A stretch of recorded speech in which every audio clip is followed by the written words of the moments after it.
want to say it's a victimless crime, but it's as close as you can get while there is still a victim. What is it about her music that makes you want to fight? It's not like Limp Bizkit. Oh shit, when I scam people in the future, I gotta have a business plan. If you are a parent, do not take your kid to the prison. I don't feel bad about scamming the banks. I really don't. This is Niche Bar. I'm gonna talk about it anyway. The niche is on the fiche. The heck does that mean? I don't know. It's my way of introducing this video. I'm out of intros. I used all my niche movie reference hellos. And so now, what do I have? There's a lot to talk about. There's a lot happening in the niche world this week. I think the thing that we need to start with is an update on our Married at First Sight journey. So we stopped watching season 9 because it was boring, and we started season 12 with Chris, which apparently is the only season not on Hulu, so we had to go to the Lifetime Network app. The Lifetime app with 7 ads. You're watching the same ad every single ad break, and there are 7 of them. And no joke, I think there are 10 ads per episode. Like Definitely. 10 ad breaks. Yeah. It's already a long show as it is. Too long, as we've already discussed. But Yeah. what do you think of the mess that is Chris so far? He's the biggest menace in Married at First Sight history, in my opinion. There's something wrong with this guy. Like, who walks into the bridesmaids, your wife's best friends, and you're going to go ahead and start talking about how, like, she's not as cute as you hoped she would be? She's not really my type. I usually go for, pretty girls. Trophy wives, right? I think she's a trophy wife, her friend says. No. Just, like, okay. He's not even getting the hint. Also, the fact that he got his tattoo of his ex's name covered up days before the wedding with King Jesus. He broke off an engagement 2 months before going on to the show. We need to talk about the timeline. When did he apply to be on this show? And when did that breakup actually happen? The breakup with the ex, just so you know, is the least of your worries. We have only watched the wedding so far. We haven't even gotten to the wedding night. It gets so much worse. I have to feel like there is something going on with the edit too, because I know that they're trying to make him look way worse than he is, because from what we saw with like the meetings with the bridesmaids, he has to had come off just absolutely horrible. And then cut to the bridesmaids with Paige, and it's like, they have some reservations, but they're kind of 50-50. I'm like, dude, that meeting would have just cut me off completely with this guy. I would have been so far. Stuff. Yeah, we're definitely, we're getting the producer cut. Though. Yeah, it gets a lot worse. I'm so excited. The first time that I watched that season, I watched it because people on my TikTok recommended it and said that he's a hot mess. I was flabbergasted at how deep it went. It just kept getting worse and worse and worse. So I'm super excited for you to experience it. Well, we just witnessed the Oscars. We did watch it for a good 20 minutes there. I put it on while I was waiting for the basketball game to start. I don't know what it is. I'm just not really that interested. I like to see who won, but I don't really care to watch. But the moments that we did watch were very interesting. We saw the Amelia Perez songwriters win, and they sang on stage. But the biggest problem I had with the Oscars this year is that for the 20th time, Paloma Diamond was snubbed. I am so sick of having to watch her year after year get the shit end of the stick. She's just blackballed. Something is going on. There must have been some sort of scandal where she got on someone's bad side. I am so ride or die for Paloma Diamond, and I only just learned about her 4 days ago.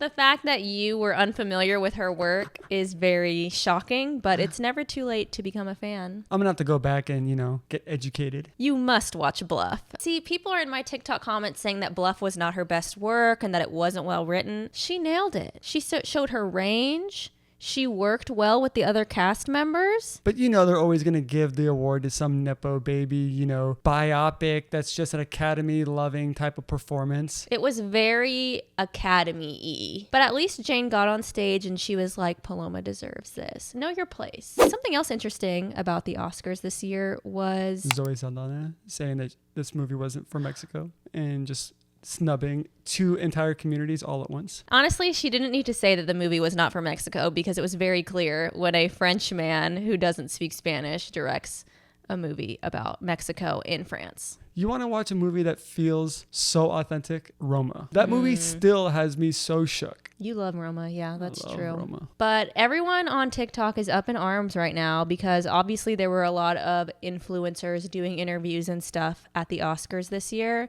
And Hannah Berner and Paige DeSorbo is from Summer House. Hannah Berner was kind of on it, but they do a podcast together now called Giggly Squad. So they're on the red carpet interviewing Megan Thee Stallion. And Hannah's like, I love your music so much. Like, I listen to your songs when I want to fight someone. And Megan Thee Stallion was like, oh, like you listen when you want to fight them so that you can calm down and remember you're that bitch and you don't need to fight anyone. And she was like, yeah, I love your music. And everyone on the internet is like, when does Megan Thee Stallion ever talk about fighting? What is it about her music that makes you want to fight? Her music is like, I'm a hot bitch. I do hot girl shit. I don't give a fuck about my haters. I've been through a lot, but I'm standing tall. And you're saying it makes you want to fight? It's not like Limp Bizkit.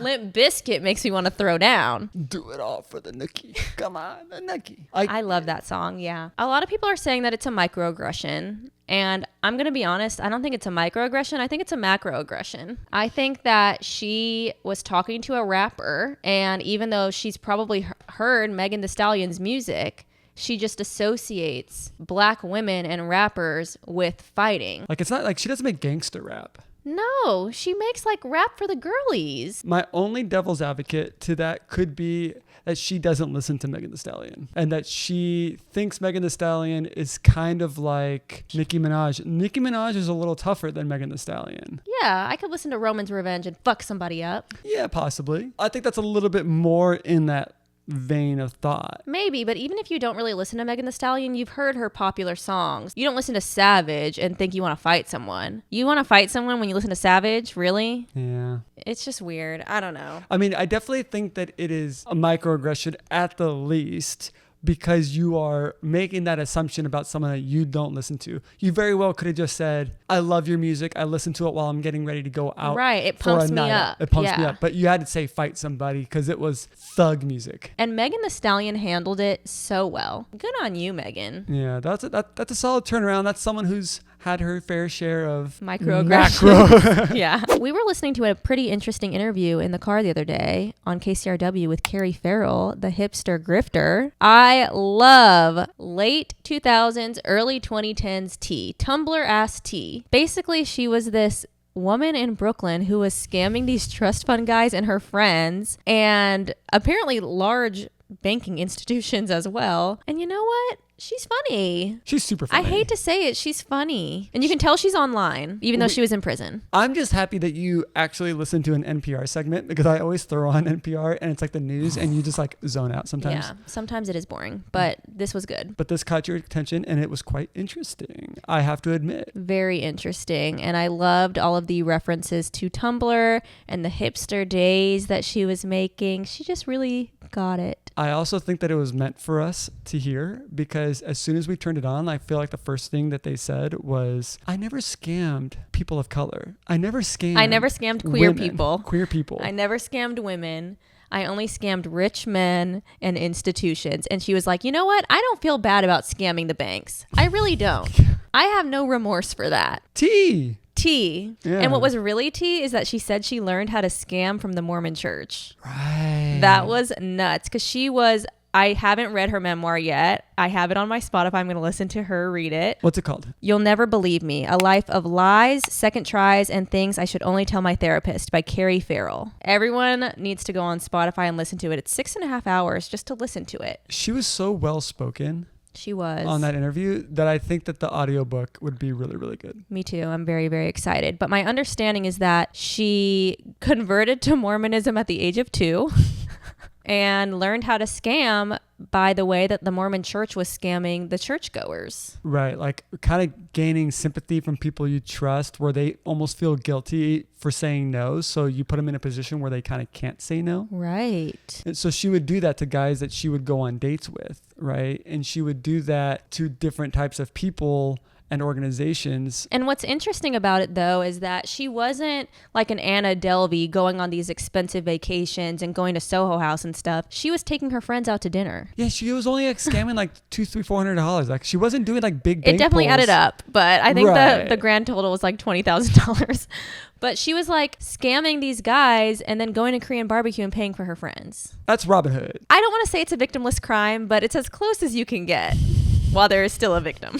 That is an audiobook worth listening to. For I sure. think both for the subject and for the author. I think we are big fans of this. Yes, we love a queer woman of color doing her thing, writing, sharing her experience, and being real. I'm convinced that anyone who posts content on the internet at one time or another in their childhood was the kind of person who did shit for attention. I feel like if you wore a knee brace in middle school, maybe lied on your eye exam, lied during the hearing test in first grade, and you did it for attention, you're probably an influencer. So which way does that go? People who post things online equal people who did things for attention, or people who did things for attention are now online? People who did things for attention are now online. Not every influencer faked a knee injury for attention. Like you. I didn't. Okay, here's the thing. I did a lot of things for attention. Please tell us. In first grade, when we did the hearing test and the little truck outside or whatever, and you have to listen for the beeps, I would just not click when I heard a beep. See, and I was so scared about failing that I was like hearing things when I wasn't hearing things. I'm psychotic. No, I would definitely not click the beeps. My parents were never notified. They never gave a shit. Apparently faking that test and doing that that's not what they're testing. So it doesn't matter. This has to be some sort of like government data that they were putting into some database, because that's exactly what they do in the Scouts when they give you a tour of the prisons, because they take your fingerprints when you're there as a cool, just experience to do. They'll take your fingerprints and then they log that in the system, so now they have your fingerprints. Did you know they do that? No. Now you're sounding like the crazy person with the pictures on the wall and the red string. I'm not even kidding you. They admitted to that. Why are you touring a prison, first of all? It's just an activity. Aren't y'all supposed to be camping and shit? No, you do all kinds of things. City things, we do things like volunteer. We do things with like food giveaways and food banks. And they just took you to the prison? You go to the prison. You do like cop things, because you're kind of like a cop when you are in the Scouts. You're learning how to do all these outdoorsy things, but you're also trying to learn all of these structural things. So we toured the prison, and you get the cool ink pad, roll your fingerprints, do each one, and then they log it. That's crazy. If you are a parent, do not take your kid to the prison, because if you do any type of crime or they suspect you of a crime, they're going to have your fingerprints that they can match to. Frankly, you're fucked anyway, because they probably have your DNA through your cousins and mother and whatever who did ancestry DNA. But don't volunteer it. Well, you know what? Their tracking on me is not accurate, because I was lying on that shit. And I was lying on my vision test as well, because I wanted glasses so bad. I was like, E? And it was a G. And they didn't give you glasses? No. I think they were like, this little bitch is lying.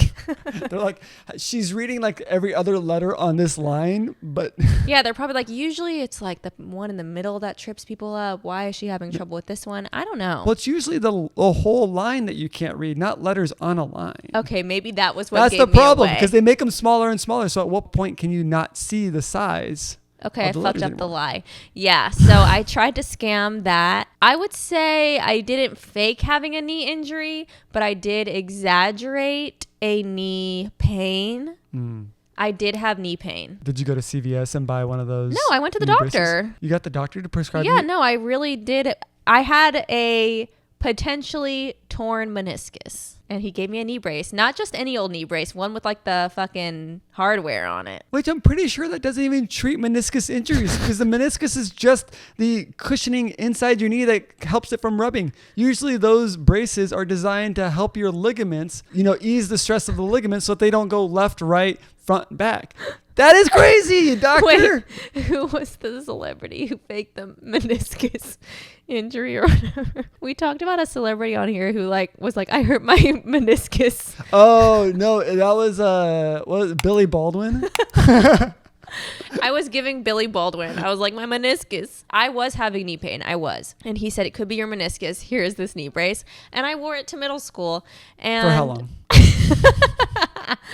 Maybe a month. That's crazy. Someone stepped on my foot at recess and I was like, I need a boot. And I went to the doctor and she was like, I think your toe is okay. I was like, are you sure I don't need a boot? She was like, yeah. For your toe, I feel like you would just get a splint, but that's crazy. If it's a big toe, I think you get a boot. You know those like celebrity doctors who you'll come in with like some growth on your neck and they'll be like, oh, wow. Oh, Dr. Pimple Popper. Right, something like that. Well, this woman does all kinds of things, but I saw a video of her and a patient came in with a boot on her foot that she hadn't taken off in 2 years. She said that she kept the boot on for 2 years straight because she was stressed with, having given birth to her kid and raising her kid. She had a foot problem that she had before having the kid and then just never checked on it. But she slept with it. She showered with the boot. She did everything. And then all of a sudden... Not the moldy boot. And all of a sudden it is too painful to bear. It used to make her feel better to walk in the boot. Now it's still painful or it's painful again. And she's finally addressing it and went to this doctor. When I tell you, the doctor was disgusted. It smelled so bad. Even when the boot was on? They were lighting candles in offices down the hall. Before she took the boot off? No, when they took the boot off. Okay. Did they show what her foot looks like? They did. They did a full chemical peel, clean it all up. And they were obviously, the only reason it smells this bad is because there's an infection. So let's find the infection and hopefully it doesn't require surgery. And then they cleaned it all up, did a full scrub. Her toes are all out of whack. She had some sort of hole in there, which is like an abscess, which obviously is the reason why it was smelling. Didn't require surgery, but they cleaned it all up and they're like, okay, we're going to keep this bandage on. We're going to clean this all up. You should be good to go in some time. But that's crazy. 2 years to have a boot on, shower on it, sleep with it. What do you put that in your sheets? It's the showering that really gets me. You're putting it on your sheets, man. Yeah, and you've been outside and You've been outside. Are you not a night shower? Or are you a morning shower? Because are you going to bed putting a wet boot into your sheets? Or are you walking in the world with a wet boot? Both bad. Oh, that's bad. Crazy. Yeah. My heart goes out to her. I'm glad she got the treatment. I will never in my life watch one of those shows. I thought that they would at least blur things, but they do not. See, I can't do the pimple poppers, but I do kind of enjoy the foot toenail restoration stuff. Ew. I know. I don't know why. You know what I kind of like is the earwax videos. Those are pretty good, especially when they're crusty and they're trying to carve it out. Scrape it. Yeah. I loved when I was a teenager, I went to the doctor and they cleaned out my ear for me and I loved it. They put water in it. It just scratches an itch that you didn't even know you had.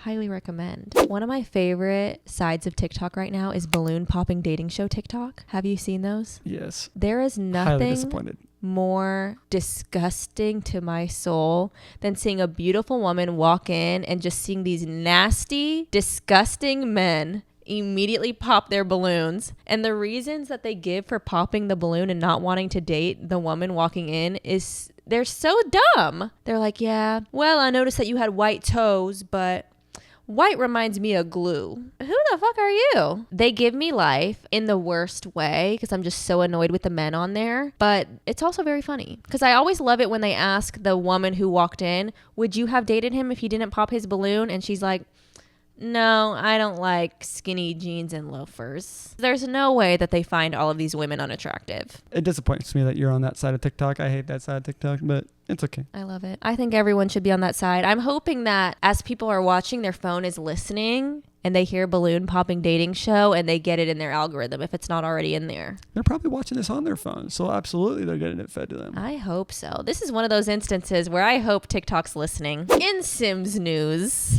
I feel like people don't know that I like The Sims. You play quite a bit of Sims. You rotate between Sims and Roller Coaster Tycoon. Yes. Sometimes I will do Restaurant Empire. That's another one that I really like, but... That one stresses you out. No, it's not Restaurant Empire that stresses me out. It's Wedding Dash. Wedding Dash has me closing my computer immediately. I'm like, this is too much.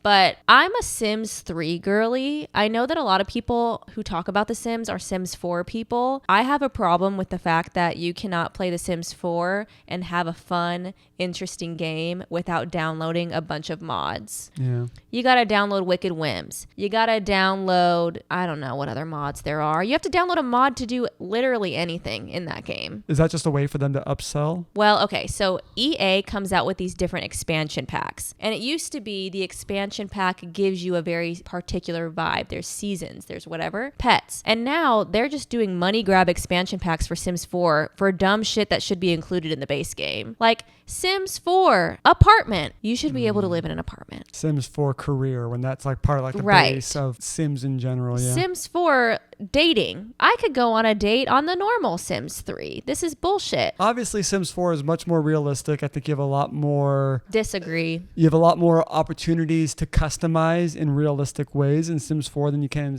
in Sims 3. I think when you But create some the people sim, like yes. might like that more than you. Sims 4 is a bullshit dollhouse game that is not interesting. You don't even have burglars in the base Sims 4 game, okay? And now the new Sims 4 update has a bunch of people who downloaded mods waking up their children on the game to find that they are pregnant and with huge asses.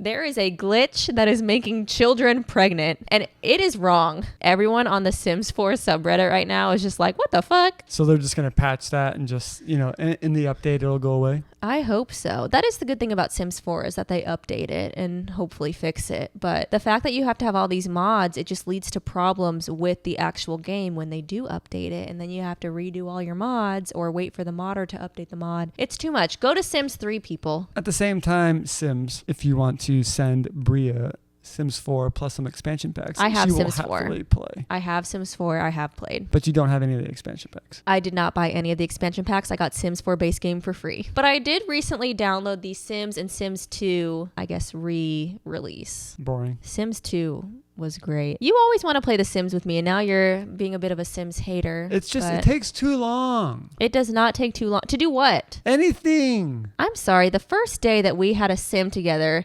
Timmy, I remember his name was Timmy White. He had a job. He had a celebrity lady come back to his place and up in his hot tub. We were making great progress. And he had a girlfriend. And the very next day you started someone else because you're like, he was boring. He wasn't doing anything. All because I wanted to make him a career man and get to the CEO of his job and do good things. And you're like, I wanted no, him to have need 5 girlfriends. I want 100 baby challenge. That too. Well, okay. It was the 100 baby mama challenge. None of the kids live with him. It's just he's impregnating all the women in the town. That's what I wanted. Anyways, hopefully they fix the pregnant kid huge ass thing soon. Yeah. Did you hear what's the name of the founder of Reddit? Alexis Ohanian. Is entering in with Frank McCourt, ex-owner of the Dodgers, in a bid to buy TikTok. I'm pretty intrigued by that, honestly, because out of all of the social media founders that we have right now, I trust him the most. I think it's a very interesting pairing, given that Alexis is a very liked person. I think he's a very stand-up guy. And Frank McCourt is the bane of LA and just an absolute horrible person. Well, he knew that he had to bring on the Reddit founder to make himself more likable and the deal more desirable because he was going for it by himself originally, I believe. It's obviously adding more buying power, more likability, publicity, benefits and all that. But Frank McCourt is currently trying to build an air tram to go from downtown LA to Dodger Stadium and has all of LA riling against him. Of course. It's going to cost $500 million, and I think he wants taxpayers to pay it. He doesn't outline how it's going to get paid for. That's going to be the worst. He is actively trying to sabotage iconic LA. And you know what? I have a problem with people who own parking lots. I think there's some greed. Joe makes Joe. bank. Joe makes bank. Joe does make bank, but I'm just saying he's not likable. I think he brought on Alexis to be more likable because Reddit is not perfect, but it definitely has the best reputation out of all social media platforms right now, I feel. X is ruined. People are distrusting of Meta. They think it's lame. People are distrusting of TikTok because now it's very censor heavy and leaning a certain way. I think Reddit, I don't know, even they fucked up recently. Yeah, but that's not his fault. Yeah, true. I don't know. I love Reddit. I would rather he buy it than Elon Musk or Mark Zuckerberg. I just don't like Frank McCourt, so I don't think that that's going to be the best case scenario. Stick to parking lots, Frank. And get out of real estate because I don't believe in any major person who owns too much real estate. That too. Real estate, parking lots. Did you also see that Dave Ramsey I know. Oh, God. Dave Ramsey was on the air trying to defend the fact that he owns like 17 houses. And some comment someone made was, don't you see that as a problem? Don't you think that you should sell those houses so that other people could buy houses and have starter homes? And basically owning too much property is a problem that we all experience. You know what his response was? Better than I deserve. I don't own those properties. God does. And God tells me to own these properties. God, I'm doing these for God, and God is the reason for all of this. Sir, whose name is on the deed to those houses? Right. I must be very vulnerable to propaganda because I almost fell for Dave Ramsey. I feel like we've talked about this before. I almost fell down the Dave Ramsey pipeline because he was on Sirius XM and I was like, you know what? He's giving good advice. He's like pretty harsh. I like harsh people, you know, it's fun. And then he started doing some weird shit. He seems kind of normal on the show. He's like, you got $30,000 of debt. You're going to be on a rice and beans budget and live like no one else now so you can live like no one else in the future. You know what I mean? And then he gets off of there and is like, hey, COVID is happening. You bitches need to come in. By the way, if you are gay or have had sex before marriage, you can't work here. I remember hearing the one thing where it was like, if I was starting with nothing, you know what I would do? I would buy a piece of property. Then I would rent out that piece of property and use the money from renting out that piece of property. Oh my God, to he's start a a business. genius.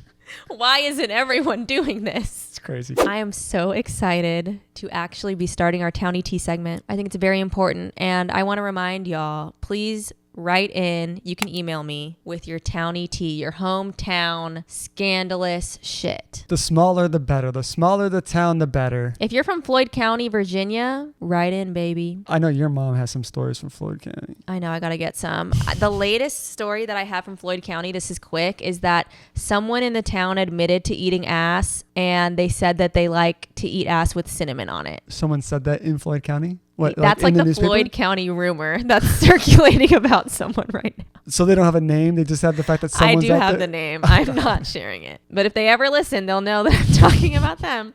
Anyway, my Townie tea is that in my hometown, my parents befriended a scammer who would later go on to go to prison for scamming the actress Jenifer Lewis. Let me begin. I grew up in the East Bay in Pleasanton, and at the time it was very white, rich, suburban, conservative. So every time a new black family would move into our neighborhood, somehow my parents would find them. So this guy moves into the neighborhood with his wife and she's pregnant and they have like a little girl. And this man is rich as fuck. He drives like a Lamborghini. Like my dad's going over there. We have a picture in our family photo album of this man and my dad in the Lamborghini, like going for a joyride. And he says that he was the sound designer for Jurassic Park. And you go in his house and he has his Oscar in there for the sound design that he won. And everyone's like, oh my gosh, like he's so, I'll just say his name because he's already been on American Greed. His name is Bryce Carrington, quote unquote. So he has his Oscar in there. He lives in this beautiful house, all of this stuff. One day I'm watching Jurassic Park and I stick around for the credits because I'm like, oh my gosh, this is going to be so cool. I'm going to see Bryce in the credits and I'm going to like show my mom. He doesn't show up.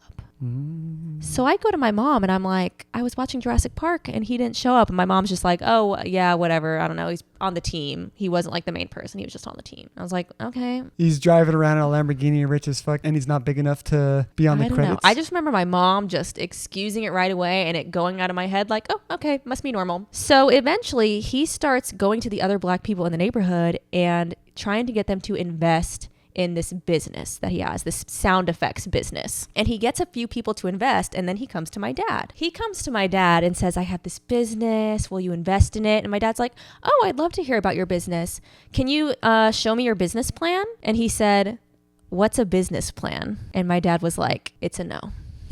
It's a no. So eventually we move. We kind of lose touch. Turns out that was a scam. It was a fake business that he was collecting money from people to fund his lifestyle and buy his Lamborghinis and pay for his mortgage and all of that. He goes to jail. Next thing you know, he pops up in the news because he has scammed multiple women in the LA area, including the actress Jenifer Lewis from Blackish, the grandma, who he met at an LA Fitness, out of a bunch of money for this fake company under a different name. So he's no longer Bryce Carrington. Watch American Greed. Watch American Greed. So Jenifer Lewis finds out about the scam and reports him, and he is currently in prison serving for scamming her and the 4 other women. I remember we listened to that episode of American Greed on a drive down from the Bay, visiting family. And her accounts of that experience sound so defeated. Scammers are the sickest people. They just make you feel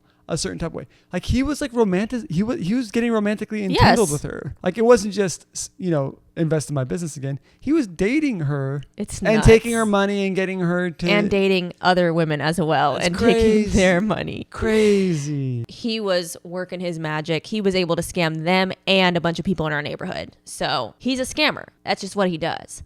But the fact that he didn't have a fake business plan, even, right, I got questions about that. Now I'm thinking this guy doesn't think all the way through.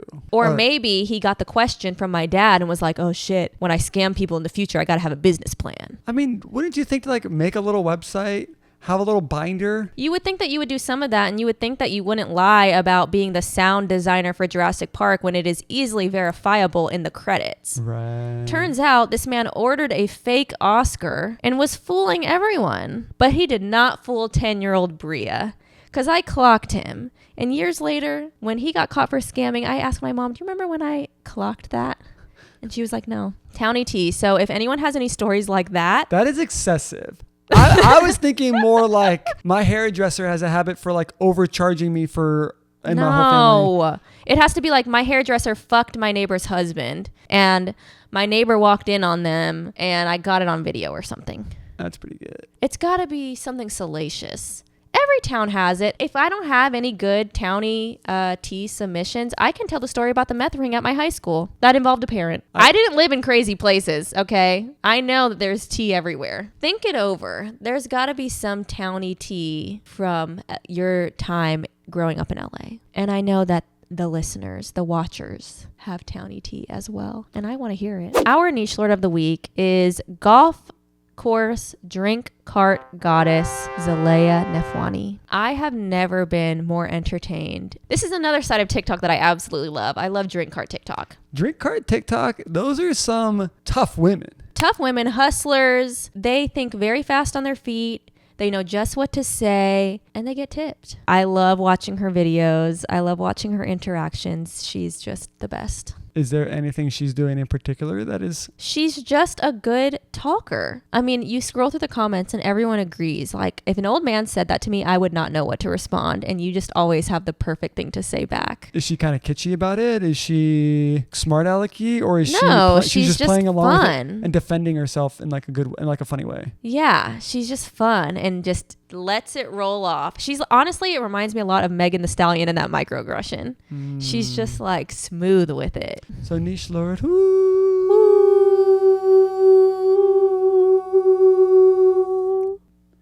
oh my gosh, we got her with that one. She is the nichelord. She's like Randy Jackson. She knows good singing when she hears it. Thank you for watching. Follow Junebug at Good Job Junebug. Mm-hmm. And you can subscribe to my YouTube channel if you like internet history, pop culture, reality TV, niche things. You can follow me on TikTok and Instagram at bria.stewart. You can follow Will on Instagram at willg.mcneil.